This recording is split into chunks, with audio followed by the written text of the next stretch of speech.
Hey guys, in this lesson I'm going to show you something pretty cool that you can add to your vocabulary. Now it's kind of a in-between sort of sound between scales and chords, and what we're doing is we're using two notes called sixths. Now these can be really nice textures to add to your sounds and really nice to mix in with your solos when you want to do a solo. I use them all the time, probably a little bit too much, but let me show you how I can fit these into the L7 grid, and in fact actually how they hook up to your box one of your minor pentatonic so that you have context and relevance of where to put them and where to build this idea. Let me first take you through this sound of these six, and I'm going to play this in the key of A major. My root note for chord one, but also my tonic for the key as well. I'll just show you where this sixth initially comes from. There is my bar chord there, but what I'm going to do is keep this root note and I'm going to stick it over here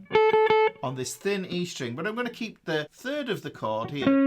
Now if we take a third and we invert it, what happens? We get a sixth. If you're not sure what I'm talking about there, then watch this video that's just going to come up here. This gives us our first idea of what's going to come with this. Now what I'm doing as well is I'm using a string pair that is a skipped string pair. So I'm using the G string and I'm using the thin E string here. And the fingering is really important on this. When I'm playing this staggered shape that crosses two frets, I'm using fingers 1 and 2. But when I move up, watch how I move into fingers 2 and 3. That means that this middle finger can become a guide and move me along there. And I don't have to reset and find my position each time. So there's the first and the second sound there. So I'm just going to put that there, and you can see what I did was I switched that up and I moved it up to the 9th fret here.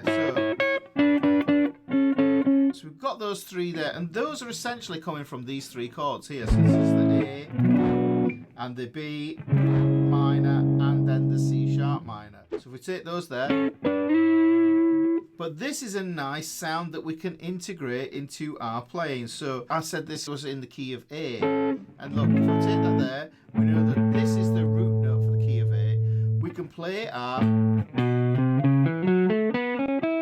box one pattern here. The root note of A just there, the tonic of the key. And that's exactly where we would join up our L7 pattern. So that would be chord 1, that would be chord 4, that would be chord 5. This would be chord 6, chord 3, chord 2. And that makes sense because this is chord 1, this is chord 2, this is chord 3.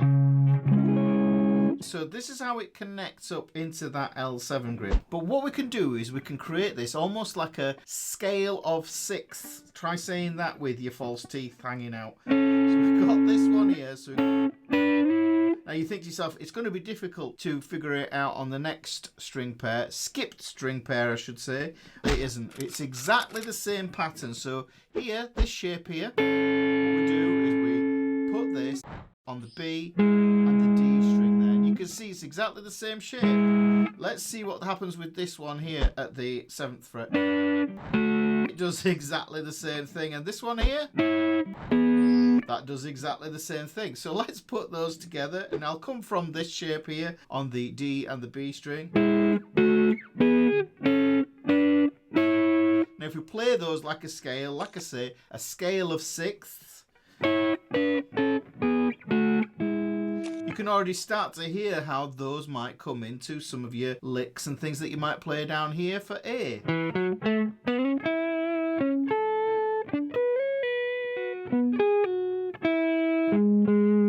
Those sixths are really interesting because generally, as a rule, any interval over a fifth kind of jars the ear. So we want to be able to get a few of those sounds in there.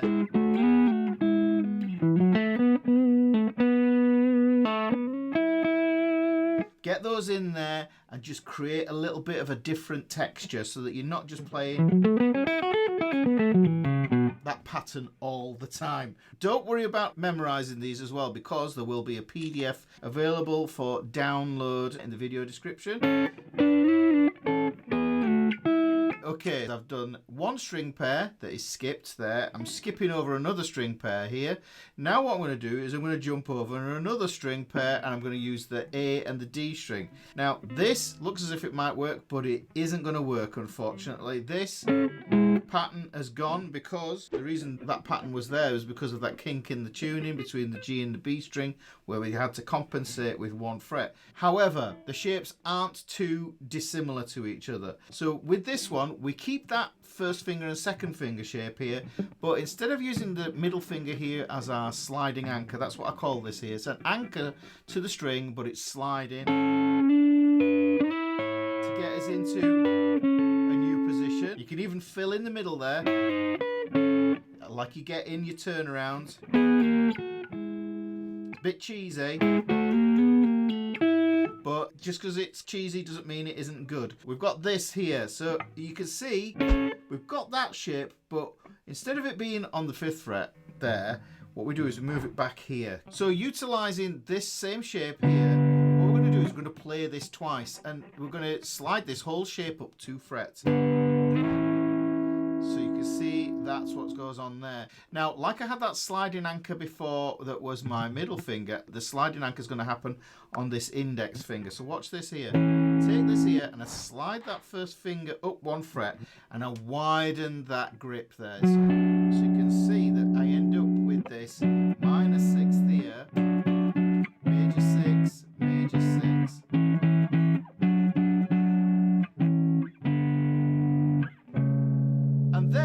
That is our chord 1. So let me just descend that pattern and just show you what's happening again. So remember we had this 9, 7, down to 5, same pattern, but it changes a little bit here. We get this wider stretch here, and then you can hear that that sounds like home because this is indeed chord 1. Because what we're doing is we're borrowing this 6th from this inversion chord here. There's the root, there's the 5th, but I play it with my pinky, root, 5th, and then I play the 3rd here. So if I get rid of that 5th and just keep these 2 notes, then what happens is, if we think about this as being the starting note and that being the ending note, what we're creating there is a minor 6th. So what we could do is we could think of this as chord 6, this is chord 7, this is chord 1, this is chord 2, chord 3, chord 4, chord 5, chord 6, chord 7, chord 1. Now we can go chord 2, chord 3 again. So you can add these in. Like I say, sometimes they can sound a bit cheesy. You can start to see where this connects. Into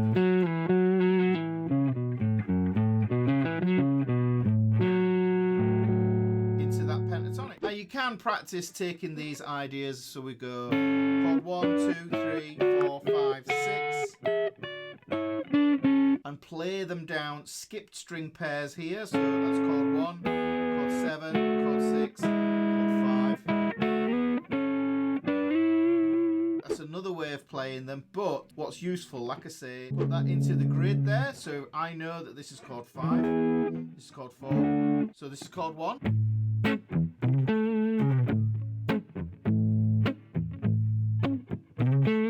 I can add that to embellish the chord.